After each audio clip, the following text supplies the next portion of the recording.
What would you say if I told you that one ability helps people manage ADHD, assist with learning disabilities, lower stress, reduce depression, sustain attention, increase working memory, and improve immune function? The ability I'm referring to is mindfulness, the ability to be fully present to the moments of our lives. It's received a lot of attention from the media in the last 5 years or so, mostly reporting on the benefits that I just mentioned. What's less known about it, however, is the power of combining mindfulness with the study of communication theory. I stumbled on that combination about 15 years ago while I was going through what ended up being a divorce. I was separated at the time. I was underemployed as an adjunct faculty member at a community college, and I had no idea where my life was headed. And I had all kinds of storylines in my mind telling me I would never be happy again, I would never fall in love again, no one would ever fall in love with me again. And I was allowing those fears of a projected future to interfere with my ability to communicate effectively in the challenging moments that I was experiencing at that time. So I wasn't able to listen well, I wasn't able to express my emotions clearly, and I wasn't even really clear on what I was feeling other than fear. So I started going to a therapist who recommended I read a book on mindfulness and relationships. And as I was making my way through that book, by the way, I'm happily remarried now, so you don't have to worry. As I was reading through that book, I was invited to teach a course that I had never taught before. It's an introductory communication course that consists of conversation skills, listening skills, nonverbal behavior, and self-talk, or those storylines that had been going through my mind.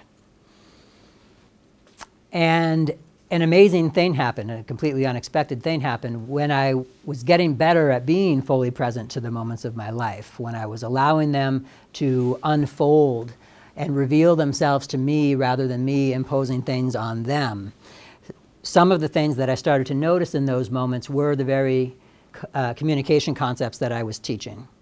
And I became more aware of how I was being influenced by them. So I was more aware of how I was being influenced by the tone of someone's voice, or their body posture, or again, the thoughts in my head. And I used that awareness to communicate more effectively in those moments, to make choices about how to communicate. So I was responding rather than being reactive. And although we did end up getting a divorce, that was the start of some important changes in my life.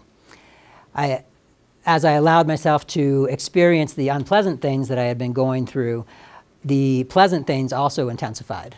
So I was appreciating beautiful sunsets, music, delicious food, family and friends more. I was more in touch with myself and more engaged with the world around me. And I began to wonder if my students would be open to the infusion of mindfulness in the communication course, and if they were open to it, if they would go through similar changes. So I tried it, and they were receptive to it, and they did and they do, time after time after time, go through life-changing experiences. Humbling, inspiring, beautiful transformations. So for the rest of my talk, I'd like to give you a sense of how mindfulness and communication are intertwined and some of the benefits. I'll lead you through a very short exercise. I'll share 3 anecdotes with you, and I'll relate the anecdotes to a study that we just conducted. So before I begin, I'd like to ask you a question, and I'd like you to respond with a show of hands. If you consider any moment of any day in your life, how many of you are either thinking about something you have to do later on or something that happened in the past? Most people answer yes to that question, just as you have. And it points to our inability to communicate effectively in those moments because we're distracted. So one trait of an effective communicator is the ability to be fully present. Perhaps it's even the most important trait. And one way of developing that ability is mindfulness meditation, which is a completely secular form of meditation that comes out of the Center for Mindfulness at UMass Med School. They've been studying this and working with it for over 30 years. And I'd like to lead you now through a very brief meditation because I think it will help you to understand some of the points that I'll be making. And you can stay seated in your chairs. You might want to have your back straight so you're comfortable.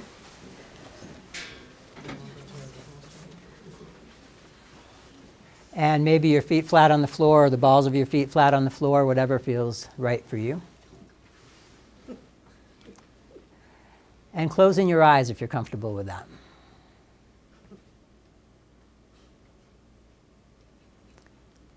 Bringing awareness to your breath, feeling your breath in your body. You might notice it most keenly as it touches the tips of your nostrils on the way in, continuing to follow it, perhaps noticing when it changes from an in-breath to an out-breath, that little pause, and then continuing to follow the exhale, noticing the next breath begin without you having to make it happen. Noticing each moment of each breath.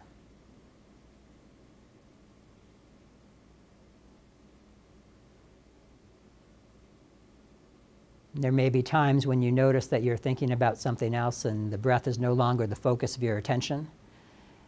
And as soon as you notice that, accepting that that's what's going on without judgment and gently returning attention to your breath.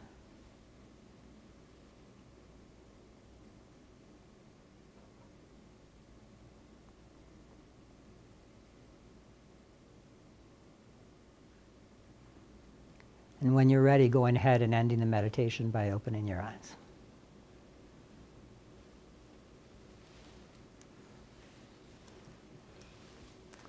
So that was a very, very brief meditation, and some of you may have found it relaxing, some of you may not have, and either way, that's okay. I'm curious, however, how many of you at some point found yourself thinking about something and the breath wasn't the focus of your attention? Okay. And that's okay.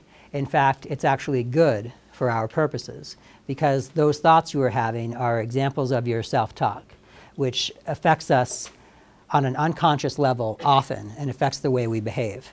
So becoming more aware of your self-talk helps you to make better choices about how to communicate in the moments of your life.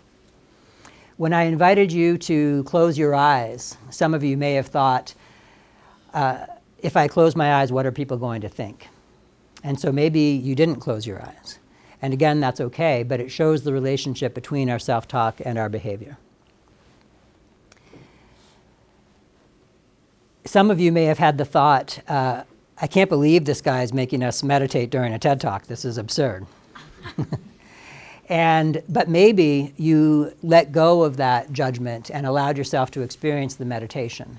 And that gave you practice at letting go of a judgment and experiencing the moment for what it is, rather than getting caught up in thoughts or emotions that are about that moment.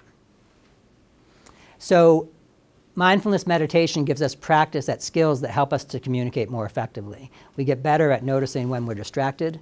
We get better at noticing how our thoughts impact our behavior. We get better at noticing thoughts and letting them go. And another skill is we get better at sitting with discomfort. So some of you might have been very uncomfortable during that meditation. And that's okay too. And in fact, again, that's good because developing the ability to sit with discomfort is useful in life. And one of the examples I give my students is if they're sitting in on a boring biology lecture, that can be very uncomfortable, especially if you're going to be quizzed on it the next week. So if you can sit with that discomfort and sustain your attention, there are obvious benefits to that. We don't have a lot of time to get into this, but neuroscientists are studying the effect of meditation on the brain. And they're finding out that it stimulates the parts of the brain that are involved in the skills that I've been talking about and will continue to be talking about. that's a profound finding if you take it in the context of what we now know about our brains, that they're continuously developing even into adulthood, being affected by what we do. So in a very real sense, it's quite possible that when we practice mindfulness meditation, we're altering our neural pathways in ways that improve our ability to communicate.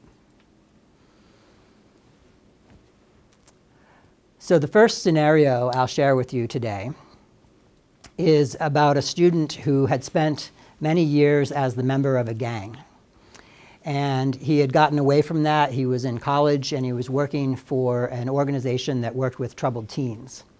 And one day at work, he was playing a game of basketball with some of the teens, and one guy shoved him, got in his face.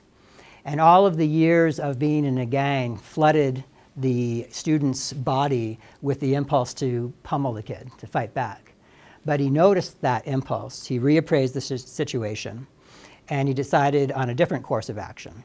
And so he finished playing the game, and he checked in with the kid afterward. And it turned out that the kid was going through a very difficult time in his life. He was basically fending for himself and having a hard time doing that. And he was alone and sad and angry. So the student, because of his position, had a whole bunch of resources that could help the teen. And so he was able to help him.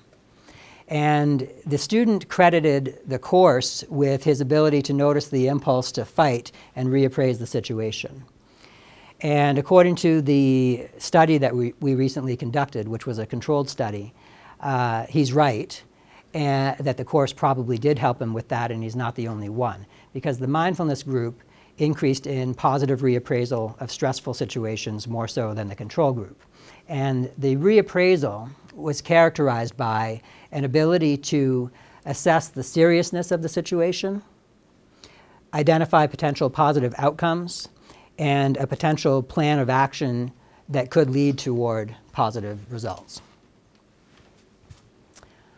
The second anecdote I'll share is a student who was taking the course. She was on her lunch break and she was at school in the cafeteria, bought her lunch, and she was looking for a place to sit. And she was called over by some of her classmates who were also taking the course, and they were inviting her to join them. And immediately a thought went through her mind telling her that she doesn't have anything of value to offer in social situations. And it wasn't the first time that thought had gone through her head. It was actually a habitual thought that had impacted her behavior for years, but basically on an unconscious level. And so this time she noticed the thought with clarity, and she decided that she would let it go. And she joined her classmates. And they enjoyed their time together, they laughed together, they made a connection that they brought back with them into the classroom. And that's a simple example of what happens a lot in this course with people noticing storylines that have been controlling them for years, and then realizing that they don't have to listen to them, and they have other options. And the other options that they start to choose improve their relationships, improve their connections. And again, the data from our latest study supports that experience. What I didn't tell you about the study is that it consisted not only of students, but of family and friends of students who had volunteered to participate, so that we could see whether or not students actually improved in their ability to communicate. And so at the end of the study, the mindfulness group was perceived as being more personable and approachable than they were at the beginning of the term. And the third anecdote that I'll share with you, I can actually tell you who this person is because she's given me permission. Her name is Solveig Heimlich, and this is her picture. And she, during the course, developed an increased ability to manage anxiety. She became more aware of her goals, and she developed the courage and strength to pursue those goals. Her dream had always been to major in psychology at Northeastern University. And about halfway through the term, she realized that that goal was within her reach. And by the end of the semester, she was accepted into that program. About 2 years ago, she graduated from the program, and she's been a project manager at a software company in Germany ever since. More recently, she was accepted into an online master's program also at Northeastern. And her current goal is to bring back information from that program to help people with autism in Europe, because she's seen that there's a need for that. When Solveig thought back to what was holding her back before she took the communication course, she realized that she had been wrapped up in the past and it was keeping her from being fully present. And so she wasn't able to even identify clearly what her goals were. And I think we can all relate to that on some level. We've all, I think, at some point in time anyway, been obsessed about the past, judgmental of ourselves, and lacking confidence. But through what Solveig discovered during the course, she developed the ability to notice those thoughts and let them go. And again, the study relates to that experience in two particular ways, with what's called rumination and catastrophizing. Rumination is when we dwell on thoughts so much that we actually distort what's going on, distorting our perception of what's going on. And catastrophizing is basically the same thing, except it's when our mind takes us to all the worst case scenarios.